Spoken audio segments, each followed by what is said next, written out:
ओम इस उत्तर चरित्र के रुद्र ऋषि हैं, मां सरस्वती देवता हैं, अनुष्टभ छंद है, भीमा शक्ति है, भ्रामरी बीज है, सूर्य तत्व है और सामवेद स्वरूप हैं।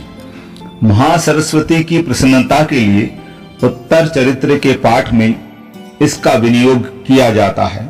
जो अपने कर कमलों में घंटा, शूल, हल, शंख, मूसल, चक्र, धनुष और बाण धारण करती हैं, शरद ऋतु के शोभा संपन्न चंद्रमा के समान जिनकी मनोहर कांति है, जो तीनों लोकों की आधारभूता और शुंभ आदि दैत्यों का नाश करने वाली है, तथा गौरी के शरीर से जिनका प्राकट्य हुआ है, उन महासरस्वती देवी का मैं निरंतर भजन करता हूँ। ऋषि कहते हैं, पूर्व काल में शुंभ और निशुंभ नामक असुरों ने अपने बल के घमंड में आकर शचीपति इंद्र के हाथों से तीनों लोकों का राज्य और यज्ञ भाग छीन लिए। वही दोनों सूर्य, चंद्रमा, कुबेर, यम और वरुण के अधिकार का भी उपयोग करने लगे। वायु और अग्नि का कार्य भी वही करने लगे। उन दोनों ने सब देवताओं को अपमानित, राज्य भ्रष्ट, पराजित तथा अधिकारहीन करके स्वर्ग से निकाल दिया। उन दोनों महान असुरों से तिरस्कृत देवताओं ने अपराजिता देवी का स्मरण किया और सोचा, जगदम्बा ने हम लोगों को वर दिया था कि आपत्ति काल में स्मरण करने पर मैं तुम्हारी सब आपत्तियों का तत्काल नाश कर दूंगी। यह विचार कर देवता गिरिराज हिमालय पर गए और वहां भगवती विष्णु माया की स्तुति करने लगे। देवता बोले, देवी को नमस्कार है, महादेवी शिवा को सर्वदा नमस्कार है, प्रकृति एवं भद्रा को प्रणाम है।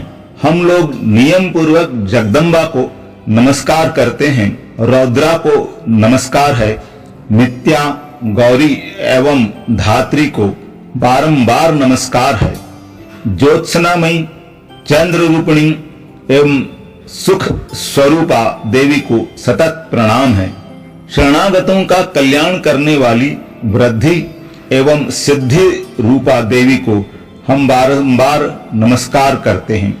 नैऋत्य राक्षसों की लक्ष्मी, राजाओं की लक्ष्मी तथा शर्वाणी शिव पत्नी स्वरूपा आप जगदम्बा को बार बार नमस्कार है। दुर्गा, दुर्गपारा, दुर्गम संकट से पार उतारने वाली, सारा सबकी सारभूता, सर्वकारिणी ख्याति कृष्णा और धूम्रा देवी को सर्वदा नमस्कार है। अत्यंत सौम्य तथा अत्यंत रौद्र रूपा देवी को हम नमस्कार करते हैं, उन्हें हमारा बारंबार प्रणाम है। जगत के आधारभूता कृति देवी को बारंबार नमस्कार है।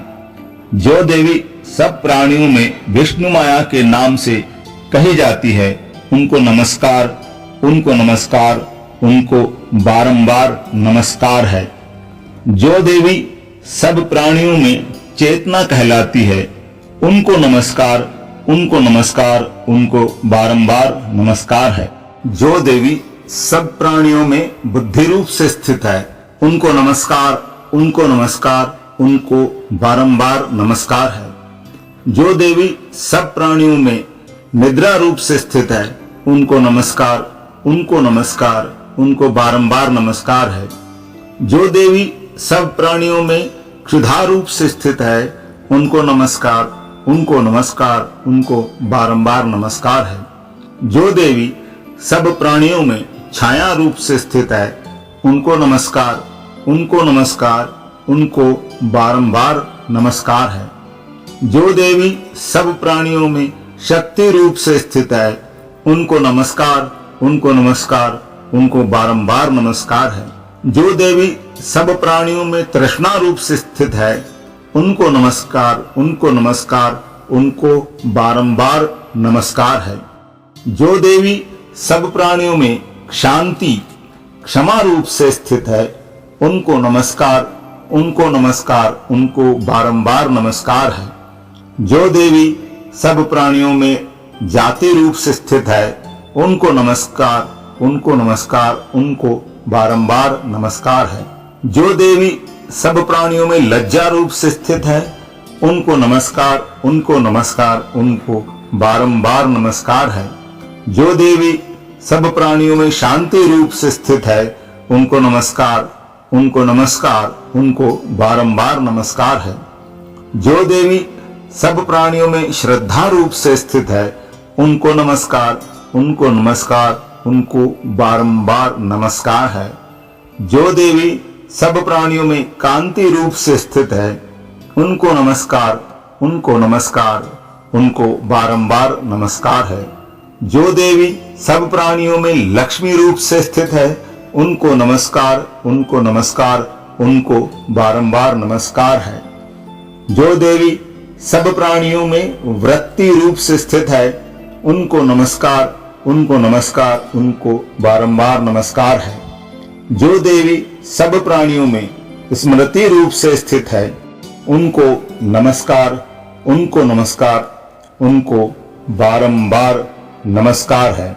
जो देवी सब प्राणियों में दया रूप से स्थित है, उनको नमस्कार, उनको नमस्कार, उनको बारंबार नमस्कार है।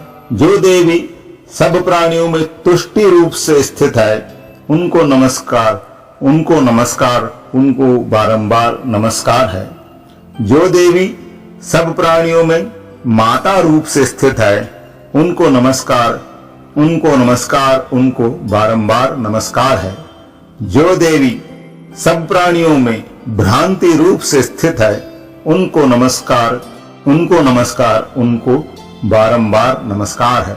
जो जीवों के इंद्रिय वर्ग की अधिष्ठात्री देवी एवं सब प्राणियों में सदा व्याप्त रहने वाली है, उन व्याप्ति देवी को बारंबार नमस्कार है।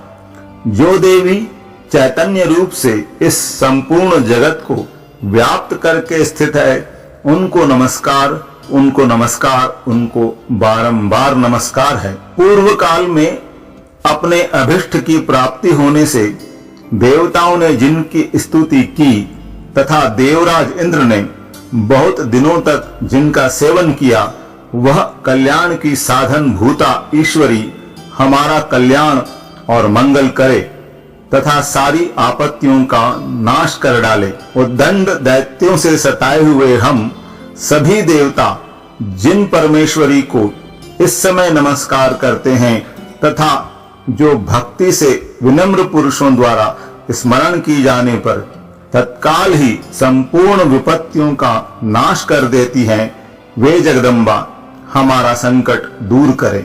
ऋषि कहते हैं, राजन, इस प्रकार जब देवता स्तुति कर रहे थे, उस समय पार्वती देवी गंगा जी के जल में स्नान करने के लिए वहां आई। उन सुंदर भौहों वाली भगवती ने देवताओं से पूछा, आप लोग यहाँ किसकी स्तुति करते हैं? तब उन्हीं के शरीर से प्रकट हुई शिवा देवी बोली, शुंभ दैत्य से तिरस्कृत और युद्ध में निशुंभ से पराजित हो यहाँ एकत्र हुए ये समस्त देवता मेरी ही स्तुति कर रहे हैं। पार्वती जी के शरीर से अंबिका का प्रादुर्भाव हुआ, इसलिए वे समस्त लोकों में कौशिकी कही जाती है। कौशिकी के प्रकट होने के बाद पार्वती देवी का शरीर काले रंग का हो गया, अतः वे हिमालय पर रहने वाली कालिका देवी के नाम से विख्यात हुई। तदंतर शुंभ निशुंभ के भृत्य चंड मुंड वहां आए और उन्होंने परम मनोहर रूप धारण करने वाली अंबिका देवी को देखा। फिर वे शुंभ के पास जाकर बोले, महाराज, एक अत्यंत मनोहर स्त्री है जो अपनी दिव्य कांति से हिमालय को प्रकाशित कर रही है। वैसा उत्तम रूप कहीं किसी ने भी नहीं देखा होगा। असुरेश्वर, पता लगाइए वह देवी कौन है और उसे ले लीजिए। स्त्रियों में तो वह रत्न है, उसका प्रत्येक अंग बहुत ही सुंदर है तथा वह अपने श्री अंगों की प्रभा से संपूर्ण दिशाओं में प्रकाश फैला रही है। दैत्यराज, अभी वह हिमालय पर ही मौजूद है, आप उसे देख सकते हैं। प्रभो, तीनों लोकों में मणि, हाथी और घोड़े आदि जितने भी रत्न हैं, वे सब इस समय आपके घर में शोभा पाते हैं। हाथियों में रत्नभूत ऐरावत, यह पारिजात का वृक्ष और यह उच्चैश्रवा घोड़ा, यह सब आपने इंद्र से ले लिया है। हंसों से जुता हुआ यह विमान भी आपके आंगन में शोभा पाता है। यह रत्नभूत अद्भुत विमान जो पहले ब्रह्मा जी के पास था, अब आपके यहाँ लाया गया है। यह महापद्म नामक निधि आप कुबेर से छीन लाए हैं। समुद्र ने भी आपको किंजलकिनी नाम की माला भेंट की है, जो केसरों से सुशोभित है और जिसके कमल कभी कुम्भलाते नहीं हैं। सुवर्ण की वर्षा करने वाला वरुण का छत्र भी आपके घर में शोभा पाता है तथा यह श्रेष्ठ रथ जो पहले प्रजापति के अधिकार में था, अब आपके पास मौजूद है। दैत्येश्वर, मृत्यु की उत्क्रांतिदा नाम वाली शक्ति भी आपने छीन ली है तथा वरुण का पाश और समुद्र में होने वाले सब प्रकार के रत्न आपके भाई निशुंभ के अधिकार में हैं। अग्नि ने भी स्वतः शुद्ध किए हुए 2 वस्त्र आपकी सेवा में अर्पित किए हैं। दैत्यराज, इस प्रकार सभी रत्न आपने एकत्र कर लिए हैं। फिर जो यह स्त्रियों में रत्न रूप कल्याणमयी देवी है, इसे आप क्यों नहीं अपने अधिकार में कर लेते? ऋषि कहते हैं, चंड मुंड का यह वचन सुनकर शुंभ ने महादैत्य सुग्रीव को दूत बनाकर देवी के पास भेजा और कहा, तुम मेरी आज्ञा से उनके सामने ये बातें कहना और ऐसा उपाय करना जिससे प्रसन्न होकर वह शीघ्र यहाँ आ जाए। वह दूत पर्वत के अत्यंत रमणीय प्रदेश में जहाँ देवी मौजूद थी गया और मधुर वाणी में कोमल वचन बोला।